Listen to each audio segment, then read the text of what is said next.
Saudara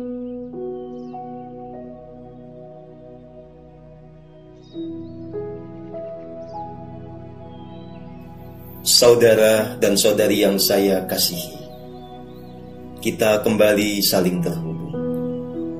Kita teruskan pembelajaran kita, menyingkap semakin banyak kebenaran yang sejati. Teruslah belajar, teruslah berjalan meniti jalan keheningan. Senyatanya tiada ujung dari proses pembelajaran ini. Tiada akhir bagi laku spiritual kita. Karena semakin kita belajar, kita semakin mengerti banyak hal yang belum kita tahu. Saat kita terus memilih untuk belajar, maka semakin banyak juga pengetahuan baru yang datang bagi kita. Semakin kita terus meniti jalan keheningan, pada saat itu juga kita akan mengerti bahwa tangga-tangga kesadaran itu sebetulnya tiada ujungnya. Kerendahan hati dan kesediaan kita untuk tekun menyelami keheningan niscaya mengantarkan kita selalu mencapai tangga kesadaran yang lebih tinggi. Demikianlah yang saya bisa mengerti berdasarkan pengalaman otentik, bahwa sejauh apapun saya melangkah, selalu ada hal baru yang masih bisa didapatkan.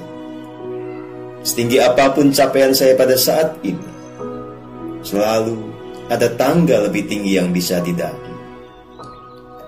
Maka saya menjadi terus bersemangat. Saya menjadi semakin asik menjalani laku kehidupan seperti ini, meniti jalan spiritual, meniti jalan keheningan yang tanpa batas.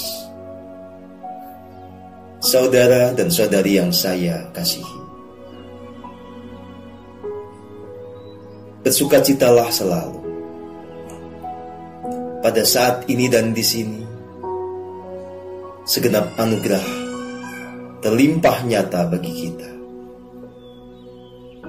Jangan biarkan kesukacitaan ini kemudian sirna karena asumsi kita yang tidak tepat ketika kita merespon realitas.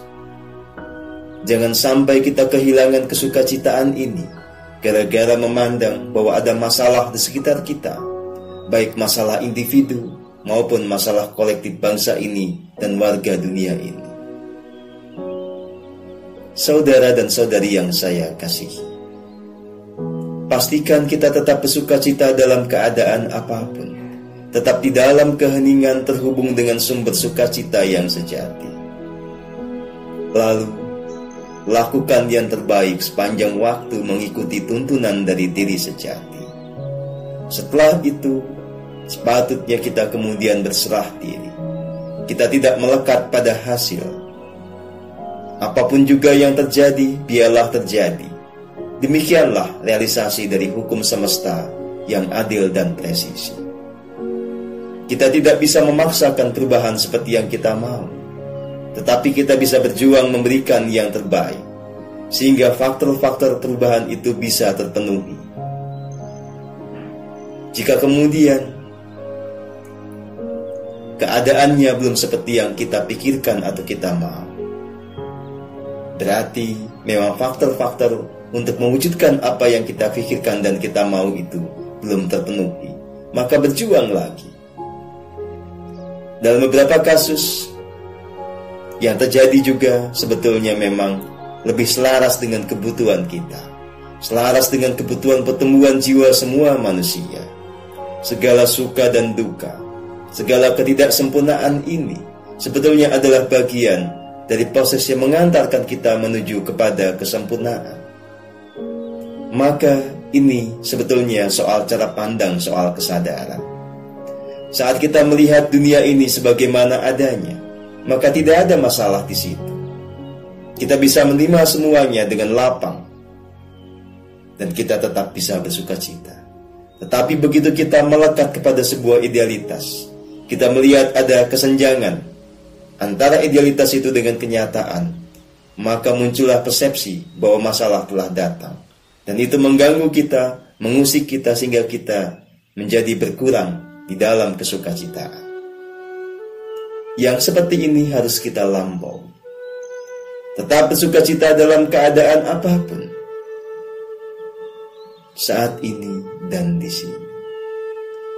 Selalulah bercengkrama dengan Sang Sumber Hidup yang bersemayam di dalam diri Anda. Selalu rasakan kasih yang paling murni.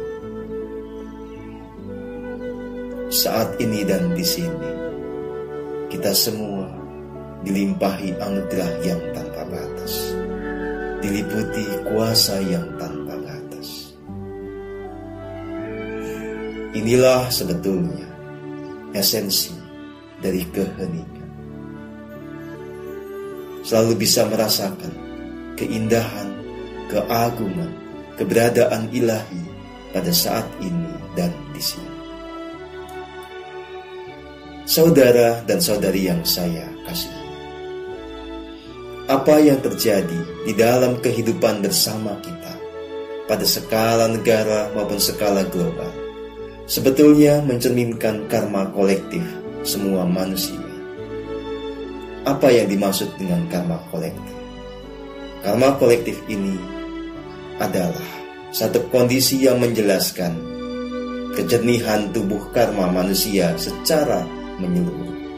Dia dibentuk oleh dua faktor. Pertama adalah tingkat kejernihan karma individu-individu yang saat ini ada, mengacu kepada semua rentang perjalanan jiwanya. Jadi, jika banyak manusia pada saat ini penuh dengan angkara murka, penuh dengan ilusi, sering melakukan tindakan yang tidak selaras, melawan atau tidak patuh kepada diri sejatinya, maka otomatis tubuh karmanya menjadi penuh dengan noda. Dia berkontribusi membentuk karma kolektif yang tidak selaras atau tingkat kejernihan karma kolektif yang rendah. Faktor yang kedua, semua pendahulu kita dengan segala drama kehidupannya, dengan segala traumanya, karena peristiwa-peristiwa yang tragis di masa lalu, mewariskan jejak energinya kepada kita pada saat ini. Itu ada pada semua tempat yang pernah di sana terjadi tragedi, situasi-situasi yang sulit, yang menguras emosi.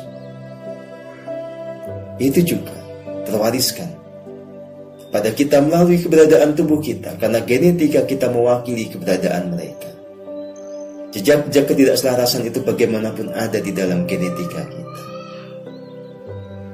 Maka dua faktor inilah yang kemudian bersatu atau berpadu membentuk tingkatan karma kolektif suatu bangsa. Menjadi sangat niscaya jika di Indonesia ini kita masih belum bisa dengan segera melampaui segala masalah-masalah yang sebetulnya dalam pikiran orang marah sangatlah konyol. Tetapi itu memang resiko dari tingkat kejernihan karma kolektif bangsa kita. Karena banyak di negeri ini orang-orang yang belum berkesadaran. Jika kita bandingkan misalnya dengan negara-negara yang sekarang semakin selaras, warganya hidup dalam kesukacitaan, itu punya korelasi dengan tingkatan karma kolektif yang jauh lebih jernih ketimbang kita. Tengoklah negara-negara Skandinavia. Kita akan belajar tentang bagaimana kehidupan yang lebih surgawi di sana. Ketika mereka lebih humanis, mereka lebih bisa selaras dengan alam. Itu membentuk sebuah tingkatan karma kolektif yang relatif jernih, dan itu pasti berbuah di dalam kehidupan keseharian. Kita tidak bisa memaksakan kepada alam semesta agar kita hidup seperti mereka, atau memetik buah yang manis seperti mereka, jika kita tidak mengubah karma kolektif bangsa kita sendiri. Saudara dan saudari yang saya kasihi, beruntunglah di tanah ini, di negeri ini banyak pekerja cahaya, banyak jiwa-jiwa agung yang tercerahkan, banyak jiwa-jiwa yang hidup dengan kasih yang paling murni. Jika kita mengacu kepada keadaan dari banyak orang yang ada di negeri ini, bagaimana mereka hidup dengan ilusi yang sangat tebal, bagaimana selalu hidup di dalam ketakutan, bagaimana hidup dengan angkara murka, dengan hobi memfitnah secara keji. Sebetulnya kita layak mendapatkan nasib yang lebih buruk jika hanya memperhitungkan karma buruk yang mereka lakukan. Badai yang datang ke negeri ini sebetulnya bisa lebih besar. Jika dibandingkan, kita sangat dekat dengan India yang sekarang tengah mengalami satu situasi yang jauh lebih sulit ketimbang kita. Tetapi, mengapa senyatanya pada saat ini keadaan kita tidak terlalu sulit?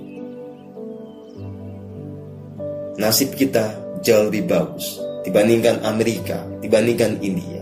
Sekalipun kita masih kalah atau masih kurang selaras dibandingkan dengan negara-negara Skandinavia. Ini terjadi karena pertolongan semesta mengacu kepada keberadaan para jiwa agung, para pekerja cahaya. Jiwa murni mereka bisa menetalkan banyak kadar dari karma buruk yang telah diciptakan oleh manusia lainnya di Indonesia. Sehingga jika kita kemudian mengukur tingkatan karma kolektif kita, kita ada pada posisi yang modern. Kegelapan yang diciptakan oleh manusia-manusia yang kehilangan jati diri itu dinetralisir oleh mereka yang punya kesadaran luhur.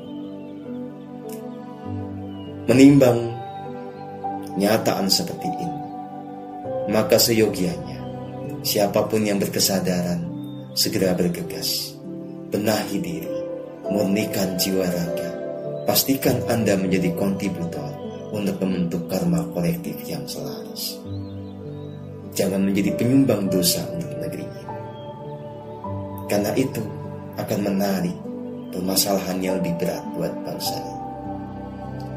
Teruslah ada di dalam jalan keheningan, tetaplah bersuka cita, teruslah terhubung pada diri sejati, selalu pancarkan kasih yang murni dalam segenap pikiran, kata-kata, juga tindakan kita. Maka itu menjadi satu bentuk kontribusi untuk membangun kehidupan bersama yang semakin selaras. Saudara dan saudari yang saya kasihi, apapun keadaan dari negeri ini, walaupun ini masih sangat jauh dibandingkan masa kejayaan yang pernah kita raih di kehidupan yang lampau, tetaplah semangat. Kita memang sedang ada di dalam fase transisi. Kita yang hidup di saat ini dengan kesadaran yang murni, menjadi pionir untuk membuka gerbang baru era kejayaan yang dilandasi kesadaran spiritual yang tinggi. Maka teruslah bertumbuh. Semakin banyak orang tercerahkan, semakin banyak orang menjadi jiwa ilahi, maka semakin kuat gerak semesta yang bekerja bersama kita untuk mewujudkan bumi surgawi, mewujudkan negeri yang penuh dengan keindahan dan keagungan. Penataan dan penyelarasan di negeri ini adalah hasil kerja bersama. Maka berkontribusilah dengan apapun yang Anda bisa. Mulai dengan memastikan kejenihan jiwa Anda, lalu berkaryalah, menebar kasih-Mu lewat kata-kata, lewat tulisan, lewat apapun yang bisa kita lakukan. Lalu setelah kita lakukan yang terbaik sesuai dengan tuntunan diri sejati, lepaskan semua, pasrahkan diri untuk menerima segalanya. Kita tetap ada dalam keadaan sukacita pada saat ini. Kita nikmati kehidupan surgawi yang nyata pada saat ini dan di sini. Perhatikanlah anugerah yang nyata di dalam diri saat ini dan di sini. Damailah selalu. Bersama-sama kita menyongsong era baru yang penuh dengan kegemilangan, berlandaskan kesadaran yang